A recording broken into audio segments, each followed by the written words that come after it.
Okay, picking up where we left off on page 63, we're talking about feasibility. And specifically now we're talking about economic feasibility.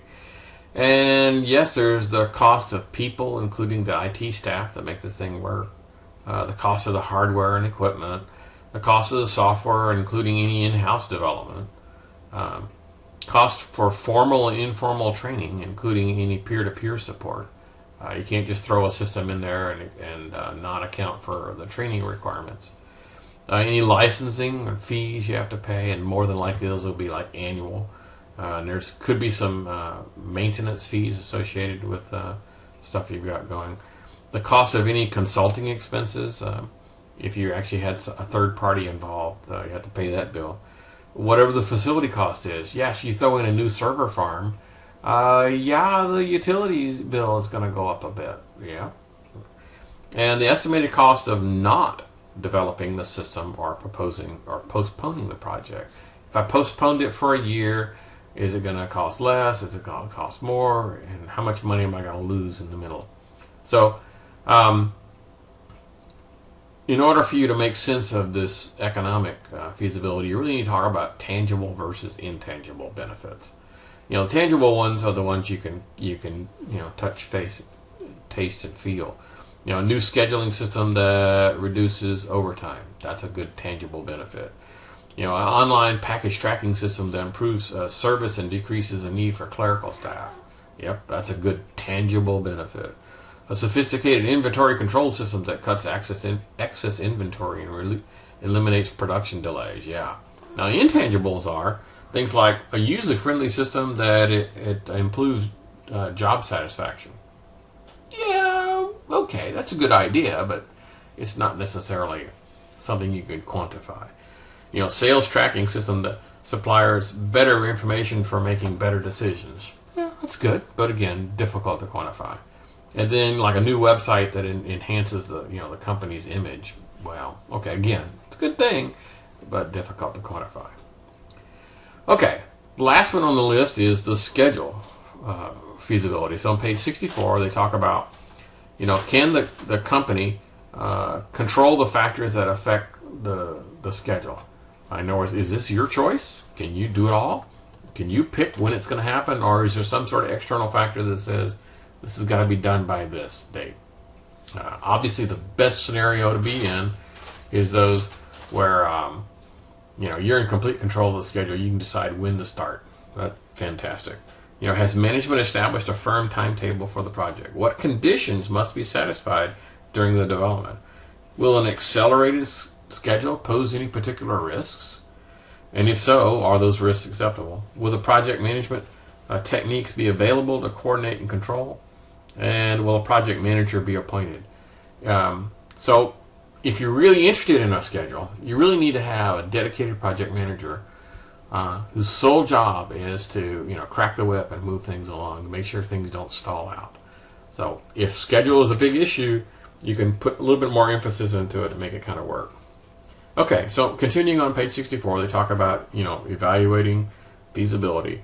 The whole point is to identify and weed out systems that requests that are just not feasible. I got a stack of requests, and some of them are just like, oh, geez, there's no way that can be done at this time, or it's not economically feasible, or whatever. One of those four things where you can weed out these requests fairly easily. Even if the request is feasible, it might not be necessary. So you might want to just weed it out because its impact is relatively low. And typically what happens in real life, you'll have a stack of requests and you go through them and you think, well, haven't we already done this one with some other system? Yeah, that happens a lot, where just the age of the ticket alone makes the requirement go away. Okay. And requests that are not currently feasible can be resubmitted, as new hardware, software, or expertise, or whatever comes along. So those are kind of the reasons why you want to do these feasibility things when you're evaluating these projects. Okay, so that was all about setting priorities. First cut on the priorities is, is this even feasible? Because if it's not feasible, there's no need to even go look any further, right? And the next is, what are the remaining priorities which would help you prioritize your work? And these all make sense. Nothing in here is going to be surprising. They talk about, will the proposed system reduce cost? Okay, cool. That would be a good one. Will the system increase revenue for the company? Will the system result in more information or better results? Yep. Will the system serve the customer better? Will it serve the organization better? Can the project be implemented in a reasonable time period? And are the necessary financial, human, and technical resources available? So that's going to kind of help you set these things. And of course, they typically fall into two categories. The discretionary and non-discretionary project. Non-discretionary projects where I've got to have this thing done. I can't not have a cost accounting system.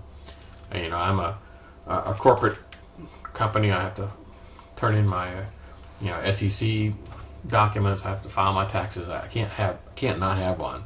So yes, so those projects where you've got to do them, and then you have the discretionary ones where these are kind of cool. So that's going to help you prioritize. And in my work experience, we rarely disapproved of requests. We would go back to the person and say, you still need this one because this sounds like it's already been handled. And it's almost like we try to convince them to say, yeah, you can close that ticket. And rather than us just saying, close and send it back to them, because that annoys people beyond belief, because they don't know. If you just looked at it and went, that came from Susie, we're going to disapprove that one. Or you spent months analyzing it and found out it's not feasible or not. They can't tell. So if you go to them and talk to them and say, we looked over this and we think this is no longer needed because of this, this, and this. And they'll feel a lot better other than just having a ticket closed notice should pop up in their email. Because they're going to call you and say, what does this mean? And you go, oh, well. And you had to explain it all to them. Well, just explain it to them to begin with the first time. Doggone it. Okay. So continuing on page 66, they talk about, this preliminary investigation. That's the whole point of this, is to do a preliminary investigation to decide whether or not you even want to go any further, right? The whole point of this first step is to find out, am I going to put any more energy into this thing? Yes or no? Okay.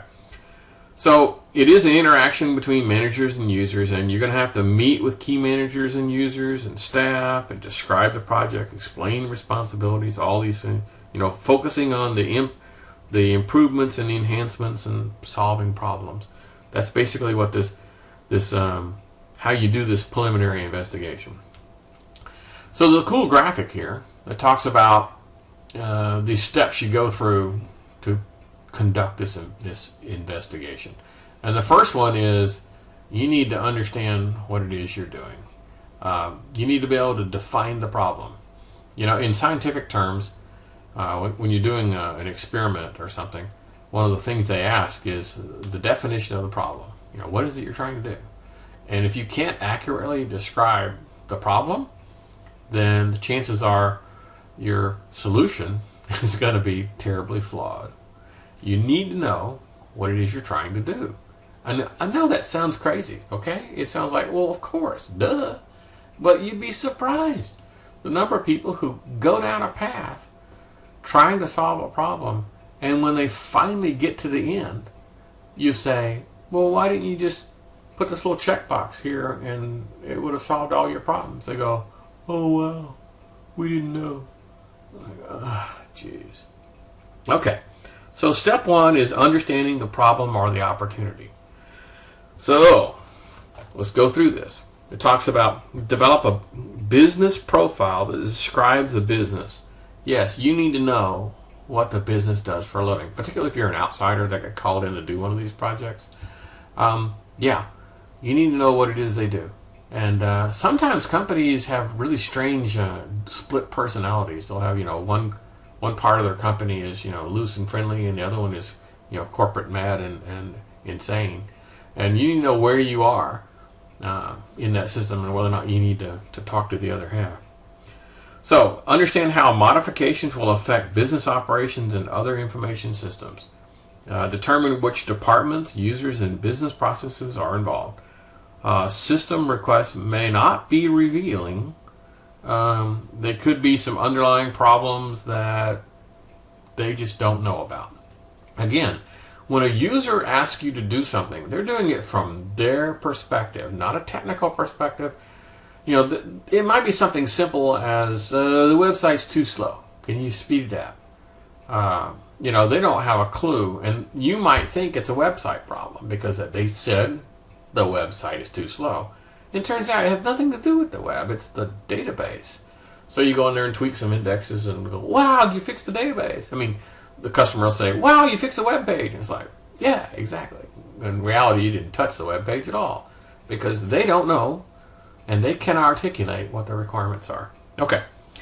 And so because they have problems articulating, the book suggests you use the little wishbone diagram, which I'm going to skip over.